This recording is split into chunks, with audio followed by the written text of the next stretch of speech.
गुर्जर जी गुर्जर जी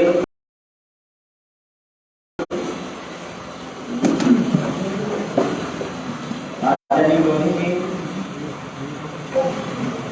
रायमान ठाकुर जी आचार्य नारायण राहुल जी देवेंद्र यादव जी मोहित कुरैशी जी संजू दागी जी सिंधी जी प्रकाश साहब आदरणीय जयकिशन मांझी जी हमेशा हमारा मार्गदर्शन करने वाले हमेशा उत्साहित करने वाले आदरणीय पंजाब सिंह यादव जी मानवेंद्र कुशवाहा जी वीरेंद्र धाकड़ जी रवि यादव जी जीतू यादव जी आदरणीय अशोक जी राजकुमार यादव जी बबलू राय जी गुरजन यादव जी पुष्पेंद्र नाई जी जितेंद्र गुर्जर जी आदरणीय जयकिशन मांझी जी। आज हमें आपके बीच में आभार यात्रा लेकर के आए हैं। इस आभार यात्रा को परमात्मा कमलनाथ जी ने भोपाल से झंडे दिखा करके रवाना किया है। इस यात्रा के माध्यम से मैं पूरे मध्य प्रदेश में जाऊंगा और हर जिले में गरीब मजदूर किसान नौजवान पिछड़े वर्ग के साथी सभी से निवेदन करूंगा, उनको बताऊंगा कि अर्थात क्या है। आज भारतीय जनता पार्टी ओबीसी के 27% आरक्षण का श्रेय लेना चाह रही है, तो आज हम इस वर्ग की तरफ से जाकर के माननीय कमलनाथ जी का आभार व्यक्त करेंगे और आम जनता को बताने का प्रयास करेंगे कि 27% आरक्षण किसने दिया, कैसे दिया, कहा। बात समझ चुके हैं कि भारतीय जनता पार्टी किस मुंह पे ओबीसी की एजेंसी पार्टी करने का प्रयास कर रही है। आज समझ नहीं आता कि भारतीय जनता पार्टी के नेता किस मुंह से कहते हैं कि हमने 27% आरक्षण लागू किया। आज समझ नहीं आता कि भारतीय जनता पार्टी के नेता कैसे कह सकते हैं कि हमने ओबीसी को 27% आरक्षण दिया। इतिहास गवाह है, अगर ओबीसी को आरक्षण दिया सर्वप्रथम 14% आरक्षण कांग्रेस पार्टी ने दिया है। नगरीय निकाय ग्राम पंचायत में आरक्षण कांग्रेस पार्टी ने दिया है और 15 महीना से कम समय सरकार काम करने को माननीय कमलनाथ जी को मिला। विपरीत परिस्थितियों में उन्होंने 27% आरक्षण देकर के ये सिद्ध कर दिया कि ओबीसी की कांग्रेस पार्टी। हमें चिंतन करना पड़ेगा, हमें मनन करना पड़ेगा, क्योंकि भारतीय जनता पार्टी जैसे जिनका रास्ते आज हमारे देश और संविधान को खतरा पैदा कर रही है, हमारे नौजवान को खतरा पैदा कर रही है, हमारे किसान को पैदा कर रही है। इसलिए हम सबका आपका फर्ज बनना चाहिए। इस तरह के विरोध, इस तरह की भावनाएं के लिए जरूरी नहीं कि इस तरह का मन की जरूरत हो, जरूरी नहीं कि इस तरह की यात्राएं निकाले, बशर्ते हम सब अपने हिस्से की जिम्मेवारी अपने कर्तव्य का निर्वहन पूरी ईमानदारी से करें, क्योंकि आज हमें अपने देश और संविधान को बचाने की जरूरत है। याद करिए हमारे देश को आजादी कितने लोगों की कुर्बानी के बाद इस देश को आजादी के लिए, कितनी माताओं ने अपने बेटों को कुर्बान कर दिया इस देश को आजाद करने के लिए, कितनी बहनों की कलाई असूली रह गई इस देश को आजाद करने के लिए। उनकी भावनाओं की लाज रखने की जरूरत है, उनकी भावनाओं की कदर करने की जरूरत है। आज अगर सीमा पर हमला होता है, चाइना हमारे सीमा पे हमला करता है, तो हमारा खून खोल जाता है, क्योंकि बंदूक मिले तो हम दुश्मन का सीना छल नहीं करते। आज उसी तरह के जज्बात हमें लाने की जरूरत है, उसी तरह के भाव हमें अपने अंदर पैदा करने की जरूरत है, क्योंकि बाबा साहब भीमराव अम्बेडकर ने जो संविधान बनाया था, जिस संविधान के पूरी दुनिया को डाल हुआ था, आज उस संविधान से खतरा पड़ा हुआ है। आज हम सबको अपनी जिम्मेदारी का अपने हिस्से की मेहनत करनी पड़ेगी, अपने हिस्से का काम करना पड़ेगा। आज हमारे ओबीसी का साथी बोलता है भारतीय जनता पार्टी की विचारधारा का पक्षधर है। हमारा फर्ज बनता है कि उस ओबीसी के साथी के पास जाए, उससे बात करे, उससे बहस करे कि भाई तू भारतीय जनता पार्टी की विचारधारा का पक्षधर क्यों। इतिहास गवाह है, इतिहास की बात करिए, जिसने किया है उसकी बात करिए, जो कहता है कहने वाला तो कहती है। हमारा फर्ज बनता है कि हमारे गांव मोहल्ले में अगर कोई ओबीसी का साथी दूसरे विचारधारा का पक्षधर है, उससे बात विगत करके मुझे पूरा विश्वास है, 1 बार 2 बार 3 बार, चौथी नहीं तो 5वीं बार वो अपनी विचारधारा का पक्षधर बोले। कार्यक्रम होते हैं, प्रोग्राम होते हैं, लेकिन मैं आप सबसे विनती करता हूं कि नॉर्मल कार्यक्रम, नॉर्मल प्रोग्राम की तरह इस प्रोग्राम को लेके मत चलिएगा, क्योंकि 27% आरक्षण ओबीसी को जो मिला है, माननीय राजमणि पटेल जी इस प्रदेश को कई बार डाल चुके हैं। उनके जैसे कई नेताओं ने बड़े संघर्ष की लड़ाई लड़ी, तब जाकर ओबीसी को 27% आरक्षण मिला।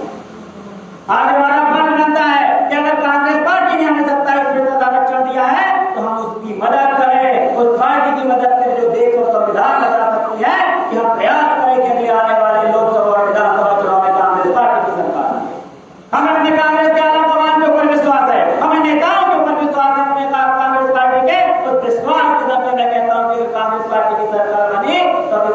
35% आरक्षण मिलेगा और ओबीसी की जातिगत जनगणना। अब ये 27% आरक्षण मतलब जिन्हें मिल गया है, ये भारतीय जनता पार्टी है। अभी योग चुनाव आने वाले इसलिए मिला हुआ है, उसके बाद पीछे के दरवाजे से पता नहीं कितनी बार से रोक लगेगी, नोट करके रखेंगे। इसलिए उनके बहकावे में नहीं आना है, हमें हर बार सजग रहना है, क्योंकि भारतीय जनता पार्टी कहती कुछ है, करती कुछ है। आप इतने चुनाव प्रचार जारी करेंगे, कोई भी भारतीय जनता पार्टी के नेता कभी अपने कामों में वोट मांगता हुआ नहीं दिखाई देगा। कोई भारतीय जनता पार्टी के नेता कभी अपने कामों की बात नहीं करता है। कोई भारतीय जनता पार्टी का नेता कभी नहीं बोलेगा मैं ये स्कूल कॉलेज बोल रहे हैं वोट दो। कोई भारतीय जनता पार्टी का नेता नहीं बोलेगा कि जो 60 साल में भारत को कांग्रेस पार्टी ने बनाया, कंपनी को बनाया, तुम एक कंपनी को मैं बेच दे रहा हूं, मैं वोट दो। भारतीय जनता पार्टी के नेताओं ने अगर तुम्हें तो बोले अपने कामों पे वोट दो। आज 2014 से राज कर रहे हैं, उसके बाद भी आज लोग जवाहरलाल नेहरू की बात करते हैं, इंदिरा गांधी जी की बात करते हैं, कमलनाथ जी की बात करते हैं। आप उनसे बात की बात करिए। ओबीसी के साथियों से तो मैं सिर्फ एक बात बोलता हूं, कोई भारतीय जनता पार्टी का नेता है उसने सिर्फ और सिर्फ ये पूछी कि जब 15 साल तक आपकी सरकार ने आपकी ओबीसी को 27% आरक्षण क्यों नहीं दिया, इसका जवाब हम उनसे दिल्ली में मांगे। कभी नहीं देंगे इसका जवाब, वो घुमाएंगे।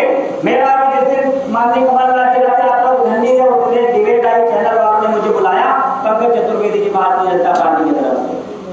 वो 27% आरक्षण के लिए 15 महीने के सारी सकारात्मक चीजों को गिना दिया कि कमलनाथ जी और अच्छे से कैसे आरक्षण लागू कर सकते थे, लेकिन 15 साल की सकारात्मक चीजों को नहीं गिना पाए।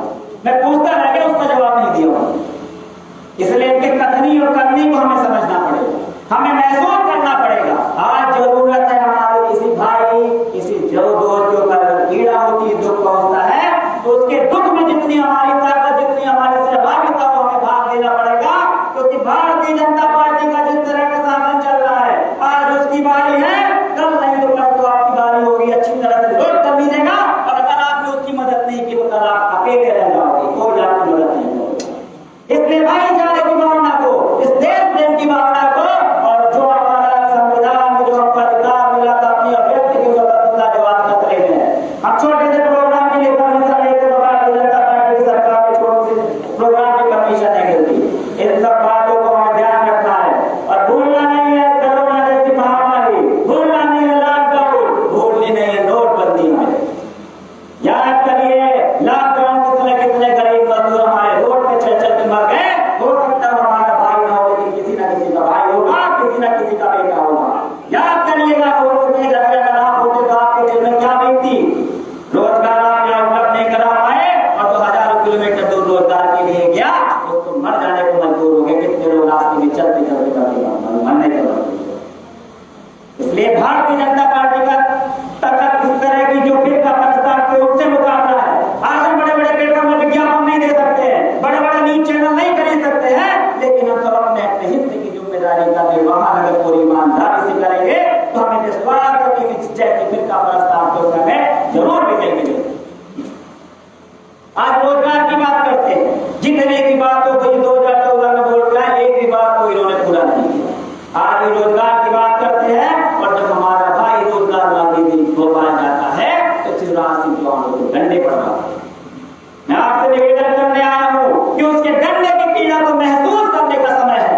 उसके डंडे की पीड़ा को जब महसूस करेंगे तभी हम उस तरह का एक कर पाएंगे, उस तरह की भावना का संचार हो पाएगा।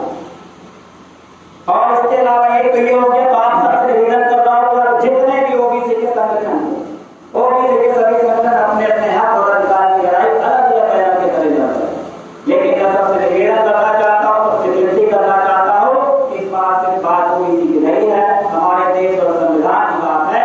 इसलिए सभी ओबीसी के साथी कांग्रेस पार्टी का साथ दे, और कांग्रेस पार्टी का साथ देने के लिए हमारे पास इतिहास है कि कांग्रेस पार्टी ने हमारा मदद किया है, हमारा भाइयों को मदद किया है, हमें आरक्षण दिया है, हमें जातिगत जनगणना जब होगी तभी हमें जो एक्चुअल में जो भागीदारी होगी उसकी बात मिलेगी। अभी हमें वो लड़ाई लड़नी है, और हम पूरे विश्वास के साथ कह सकते हैं कि लड़ाई हम सिर्फ कांग्रेस पार्टी में ही जीत सकते हैं, भारतीय जनता पार्टी में बार बार असंभव, क्योंकि भारतीय जनता पार्टी तानाशाह की तरफ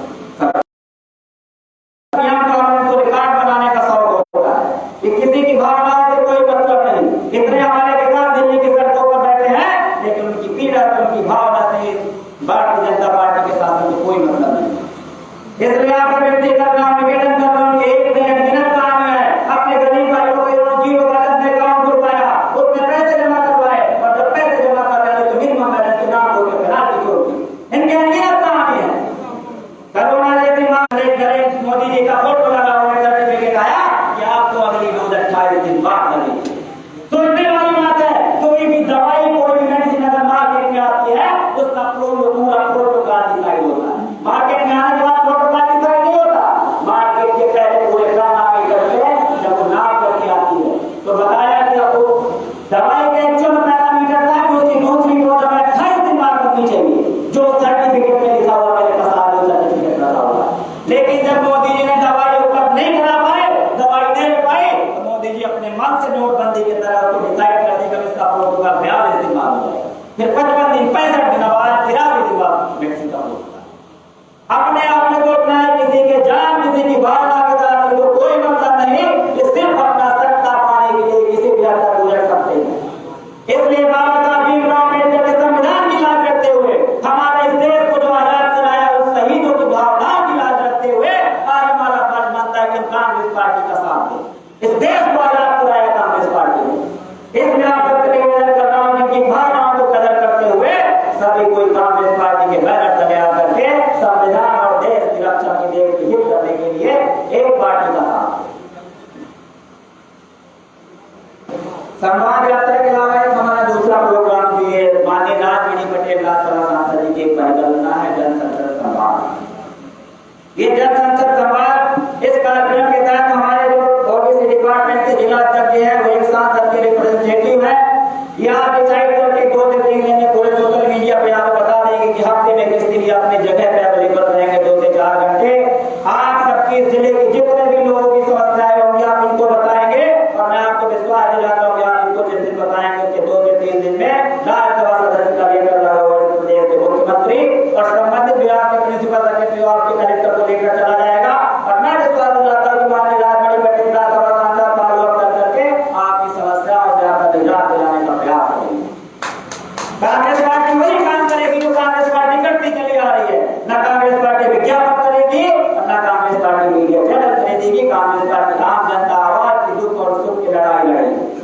मैं आप सबसे निवेदन कर रहा हूँ इस कार्यक्रम में आपको बढ़ चढ़ के हिस्सा लीजिए, और मुझे पूरा विश्वास है मुझे संविधान के विश्वास से चलना है। बात क्या है तो जो संविधान में ताकत मिली है उस ताकत के माध्यम से हमें हक और अधिकार मिलेगा और आप लोग की लड़ाई लड़ने का हमें सफलता मिलेगी।